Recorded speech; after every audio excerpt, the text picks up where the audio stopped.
Bonjour à tous et bienvenue sur la chaîne Tony RC. Alors aujourd'hui je suis avec Thomas Musso.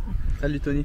Salut. Alors Thomas est venu rouler dans mon club au LMA à Beuvry-la-Forêt dans le Nord. Ouais, c'est ça. Et ben du coup j'en profite pour lui faire plein de petites questions pour vous le présenter.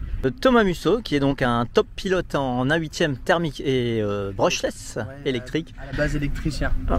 Oui. Un dixième. Oui. Puis après on est parti sur le 1/8e brushless et puis sur le thermique. D'accord. Et...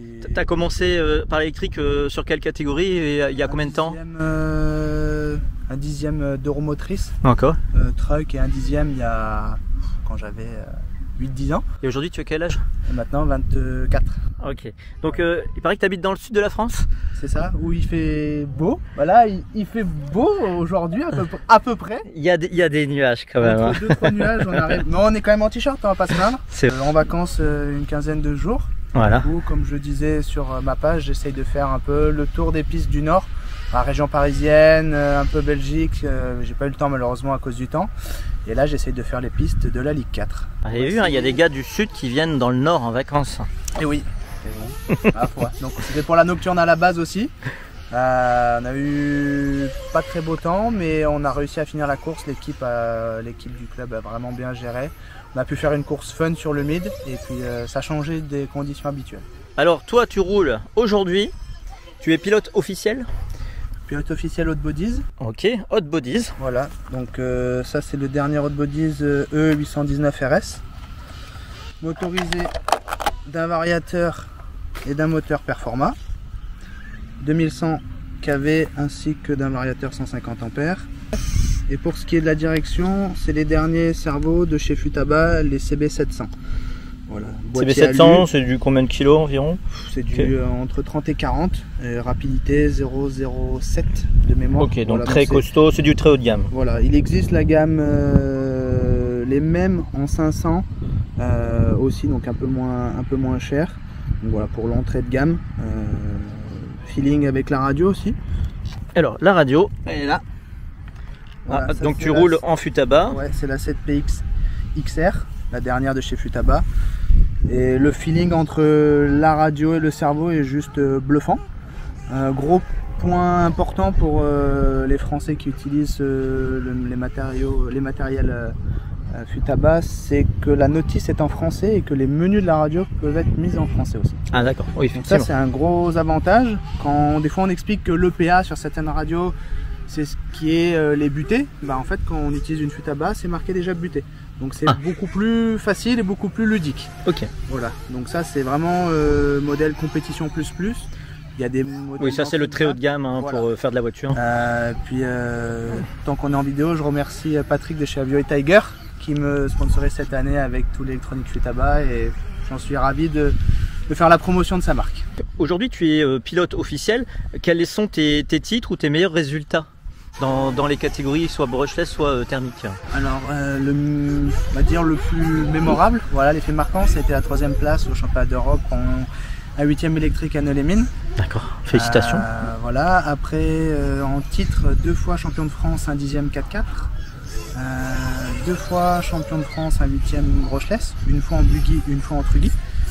En truggy, après c'était le RC Magavan, donc on va pas dire que c'est champion de France malheureusement, ça compte comme un challenge. Qu'est-ce qui a été championnat d'Europe, un 8e piste à Monaco, champion d'Europe en piste. Piste en 8e? Ouais, Pancar, un 8e électrique, 4 motrices. Ah d'accord. Et puis après, donc Monaco c'est là où tu habites? Non, j'habite à Antibes. D'accord. En fait, pour le modèle, tu roules à Monaco. Les couleurs monégasques, en fait. Voilà, c'était un peu une chance que j'ai eue en étant plus jeune. Voilà, pas obligé de faire des championnats de France. C'est un peu l'avantage que j'ai sur cette partie. Ok, ben bravo pour ce beau palmarès. Du coup, on revient à la voiture. On va continuer de la présenter. Donc tu roules avec un Hot Bodies et on n'avait pas parlé encore des accus toujours en Performa. Oui, Performa, ça c'est les 7700 en HV. Tu roules avec plusieurs types d'accus ou seulement ceux-là? Il y a les 7007 et les 6006. Généralement je roule avec les 6006 sur le buggy et les 7007 sur le truggy. Mais j'ai quand même toujours un ou deux 7007 avec moi sur des grandes pistes qui pourraient consommer lors des finales pour avoir l'autonomie sur les derniers tours, on va dire. La pêche jusqu'au bout, quoi. Voilà. Et puis on va pas se mentir que des fois un accu un peu plus lourd sur des pistes qui glissent, ça peut permettre de rajouter un peu de grip à la voiture. C'est vrai que ça, c'est un point qui est intéressant à rappeler, que des pistes glissantes, eh ben, ça fait pas de mal de rajouter du poids. Ouais. Et en fait, le Hot Bodies a une implantation juste extraordinaire. C'est-à-dire au niveau de la répartition des masses entre la gauche et la droite. Tu as déjà comparé sur une balance Non, mais je pense que les ingénieurs ont bien fait leur taf d'ingénieur. J'ai roulé avec, on va dire, des voitures classiques avec le variateur derrière, l'accu, le moteur par ici. Aujourd'hui, ça c'est une vraie voiture à 8e électrique qui a été développée pour l'électrique. Il y a toute la transmission qui est alignée pour avoir le rendement le plus performant possible. Oui, il n'y en a pas de décentrage non, de pas cadre. de décentrage, pas de hauteur, c'est tout dans l'axe. Donc aujourd'hui, en termes de motricité, on a une des voitures qui motrice le plus fort du marché. Et les pneus, tu utilises quoi? Pneus, depuis janvier, via Egouin Racing, les pneus Hot Race. Donc ça, c'est du Bangkok V2 en soft que j'utilise aujourd'hui au LMA. Oui. Donc s'il y a des personnes du club qui roulent avec des Hot Race ou qui souhaiteraient rouler avec, je vous conseille en l'état actuel de la piste plutôt une gomme terre. Voilà, soit du soft, soit du médium. Et je pense que début d'année, quand la piste sera refaite, la gomme synthétique, le clé, marchera beaucoup plus fort sur l'huile et le synthétique. Mais aujourd'hui, elle est un petit peu cassée, la piste, un tout petit peu poussiéreuse, et la gomme terre fait plus le job, elle amortit mieux dans les trous aussi, et il y a un peu moins d'usure aussi. Donc voilà, en termes de profil, soit le Bangkok V2 qui va rester le profil le plus rapide, soit le Miami qui est un plus gros picot, plus confortable, avec un petit peu moins d'usure. Bon bah ça tombe bien, puisque ici, moi, Tony RC, c'est une chaîne du Nord, et du coup, on est bien suivi par les gens du LMA. Okay. Et donc, comme ça, on a des conseils dans cette vidéo pour les pneus à utiliser si vous voulez rouler en hot race. Et tant qu'on y est, on s'est croisé l'autre fois à Neu-les-Mines. Oui. Et à Neu-les-Mines, au Carca, qu'est-ce que tu conseilles comme pneu de chez Hot Race? Alors, toujours dans le même profil, donc le Bangkok V2, la gomme clé, ou si vraiment les conditions sont très froides, donc on va dire en dessous de 10 degrés, la gomme blanche, donc ça, si tu veux, c'est la gomme synthétique mais plus molle. Voilà, donc il y a la blanche et la pink du coup qui est la synthétique dure, la clé. Okay. Voilà, donc ça je vais faire comme j'ai dit sur ma page une partie 2 parce que j'ai fait les parties tuto la semaine dernière, et là la semaine prochaine je vais faire quand et comment choisir son profil et sa gomme en fonction des conditions. Alors on va le rappeler, puisque Thomas a une page Facebook, vous pouvez la suivre. Donc le nom de cette page, Thomas RC Racer. Thomas RC Racer, n'hésitez pas à suivre sa page. Voilà, merci. Voilà. Alors qu'est-ce qu'on n'a pas parlé sur cette voiture? On va peut-être parler rapidement de ce que tu as envie déjà. Vas-y. Bah, ou des réglages. Je vais te parler tout simplement des quelques options que j'utilise. Oui. Ça sera plus simple. Donc j'utilise le palonnier en aluminium. Voilà, ça pour moi c'est essentiel et obligatoire quand on veut faire de la compétition pour finir parce qu'un palonnier en plastique ça peut casser, et puis je trouve que c'est beaucoup plus précis en alu aussi. J'utilise l'option en carbone platine de Servo, ce qui rend la voiture plus précise aussi au niveau de la direction. Et plus jolie. C'est plus joli aussi. Après, voilà, j'ai monté dernièrement pour faire les essais dans le Nord la nouvelle Ackerman de chez Hot Bodies avec 2 points disponibles. Donc le point que vous voyez là, c'est le point actuellement qui est d'origine sur l'Ackerman beige qui est livré avec les voitures. Et le point qui est derrière, c'est le nouveau point qui est fait pour les pistes à fort grip. Quand on a trop de direction, on va reculer ce point et on va gagner en facilité dans les virages. D'accord. Trop de direction, on recule l'Ackerman. Voilà, c'est ça. Et après, une des options que j'utilise le plus sur les pistes synthétiques, pratiquement même sur les pistes terre, c'est cette cale C qui est légèrement plus large que celle d'origine, qui enlève 1 degré de pincement. D'accord. Voilà. Après, pour parler vite fait des réglages, j'utilise les bouchons Performa, qui sont, c'est des bouchons Fast Race. Performa, c'est identique. Ça apporte un petit peu de nervosité, un peu de grip sur la voiture. J'ai essayé les émulsions tout à l'heure. Disons que les émulsions sont plus confort pour le pilote lambda. Par contre, les bouchons type Fast Race, Performa restent un tout petit peu plus rapides, mais un peu moins prévisibles dans les trous. Est-ce qu'un pilote lambda peut voir ces différences ou il faut vraiment être un très bon pilote? Oui, quand des fois on me pose des questions sur la page en me disant j'envoie des setups et mais je suis à 50 près en huile, ça devrait le faire, je sentirai pas la différence. Aujourd'hui, quand on n'a pas le bon grade, les voitures, c'est pas qu'elles marchent pas, mais c'est qu'on on fait du modèle réduit, c'est comme de la Formule 1 à échelle réduite, on se doit d'être précis et on ne doit pas négliger. Voilà. Quand des fois on dit 1 mm de hauteur de caisse, ça peut y jouer beaucoup, il y a beaucoup de sensations qui peuvent être générées, et d'autant plus sur les amateurs qui, eux, ont besoin des fois d'avoir des voitures beaucoup plus faciles que nous. Donc franchement, surtout ne négligez pas les petits conseils qu'on a, c'est vraiment important. Au niveau des différentiels, ou ce que toi tu mets en général? Les bases, c'est toujours 7-7-3. Ok. Voilà, et quand on va arriver sur une piste un peu typée terre synthétique comme ici, j'ai monté devant à 10 000. Je suis resté à 7000 au centre. C'est marqué dessus, donc ça c'est la petite astuce, c'est bien de noter. Et derrière, je suis passé à 4000. D'habitude, je suis à 3. Donc j'ai monté un tout petit peu les diffs pour être plus précis et avoir moins de surgrip sur les moquettes. Après, là, au niveau des amortisseurs, on est toujours dans du 5x1.5 devant. Et la seule particularité, c'est que je suis passé en 5x1.6 derrière. Voilà, au lieu de 5x1.5 habituel, pour avoir un passage un peu plus rapide et être un peu mieux amorti dans les trous. Concrètement, après, c'est la même voiture qu'Anneau-les-Mines, c'est la même voiture que sur la terre, à part quelques barres anti-roulis et un petit peu les différentiels, on change pratiquement pas grand-chose. C'est le point fort de la voiture, c'est que, voilà, une barre anti-roulis avant, une barre anti-roulis arrière, on ajuste en fonction de la température les amortisseurs, donc bien respecter tous les 5-10 degrés de descendre ou de monter l'huile.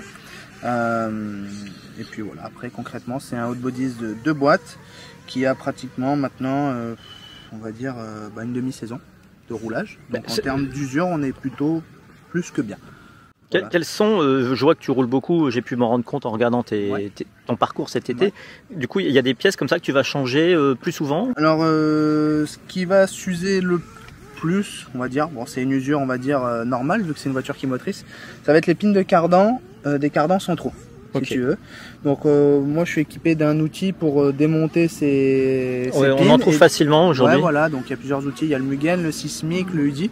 Et le T-Works je crois, voilà. T-Works. Moi j'utilise le Mugen, parce que les cardans HB sont un peu durs à sortir et c'est celui qui est, on va dire, le plus costaud.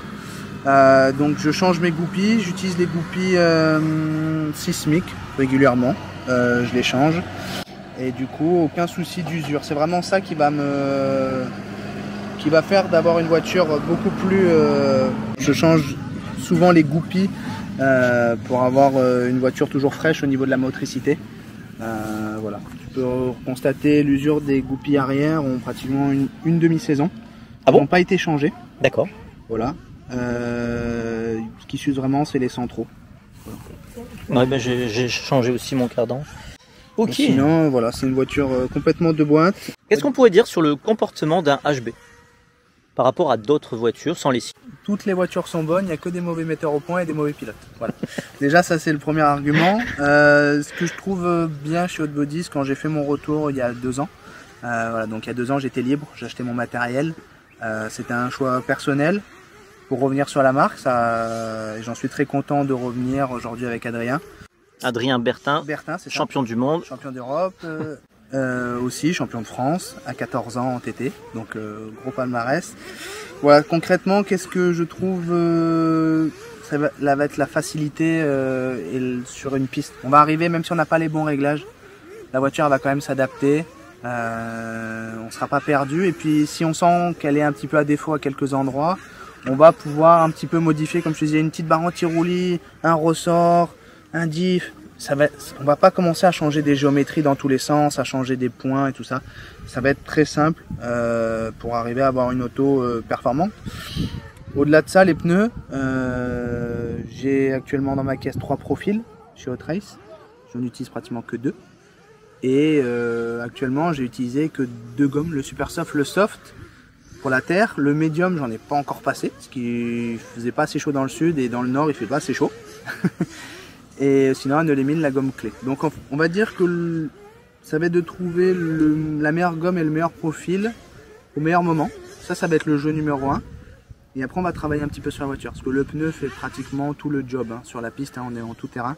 Il y a tellement de chevaux sur les voitures qu'aujourd'hui on a besoin de trouver le pneu caoutchouc qui fait tenir le plus la voiture, qui fait le meilleur amortissement, la meilleure longévité, tout ça. Eh bien, merci beaucoup Thomas pour cette interview. Merci pour cette belle présentation que tu nous as fait. Et puis je pense qu'il a donné quand même beaucoup de conseils pour tout le monde, les débutants comme les bons pilotes. Un exemple à suivre. Et en plus, je voudrais signaler, j'ai l'impression que Thomas est très abordable. Vous pouvez aller le voir sur les pistes. Je m'en suis rendu compte aujourd'hui au LMA. Il y a beaucoup de monde autour de lui.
Ma voiture est aplatie.